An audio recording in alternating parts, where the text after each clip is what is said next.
You, John Fitzgerald Kennedy, do solemnly swear. I, John Fitzgerald Kennedy, do solemnly swear. That you will faithfully execute the office of President of the United States. That I will faithfully execute the office of President of the United States. And will, to the best of your ability. And will, to the best of my ability. Preserve, protect, and defend the Constitution of the United States. Preserve, protect, and defend the Constitution of the United States. So help you God. So help me God.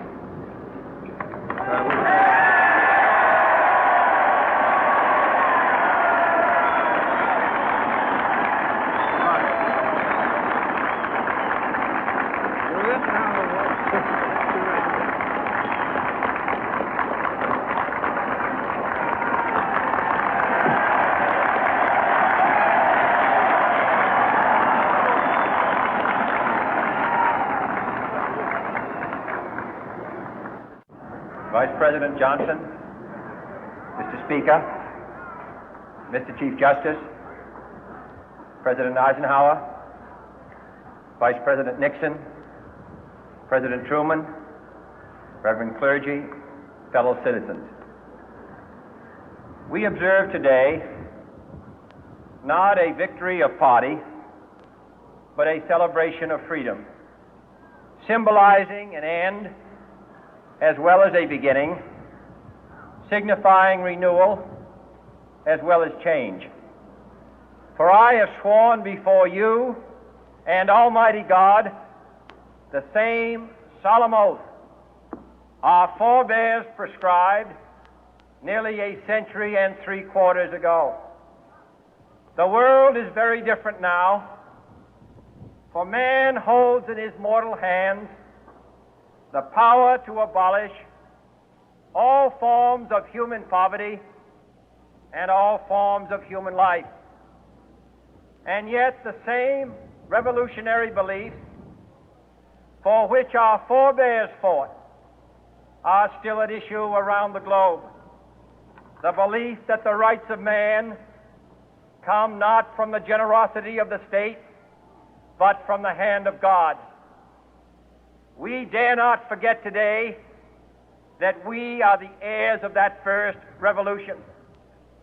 Let the word go forth from this time and place to friend and foe alike that the torch has been passed to a new generation of Americans born in this century, tempered by war, disciplined by a hard and bitter peace, proud of our ancient heritage, and unwilling to witness or permit the slow undoing of those human rights to which this nation has always been committed and to which we are committed today at home and around the world.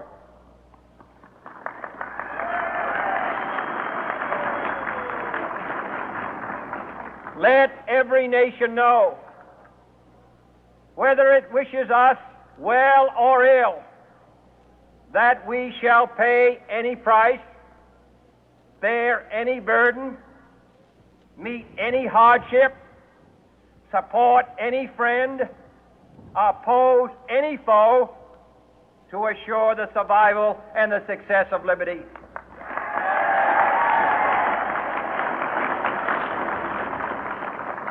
This much we pledge and more. To those old allies whose cultural and spiritual origins we share, we pledge the loyalty of faithful friends. United, there is little we cannot do in a host of cooperative ventures. Divided, there is little we can do, for we dare not meet a powerful challenge at odds and split asunder. To those new states whom we welcome to the ranks of the free, we pledge our word that one form of colonial control shall not have passed away, merely to be replaced by a far more iron tyranny. We shall not always expect to find them supporting our view, but we shall always hope to find them strongly supporting their own freedom, and to remember that in the past, those who foolishly sought power by riding the back of the tiger ended up inside.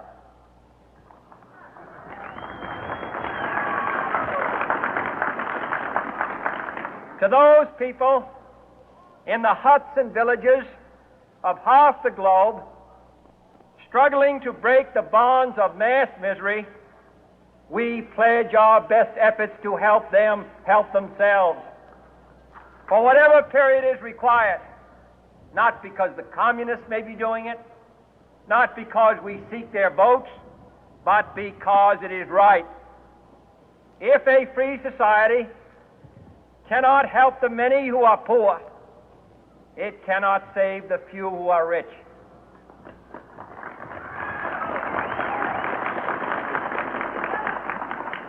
To our sister republics south of our border, we offer a special pledge to convert our good words into good deeds, in a new alliance for progress, to assist free men and free governments in casting off the chains of poverty. But this peaceful revolution of hope cannot become the prey of hostile powers. Let all our neighbors know that we shall join with them to oppose aggression or subversion anywhere in the Americas. And let every other power know that this hemisphere intends to remain the master of its own house.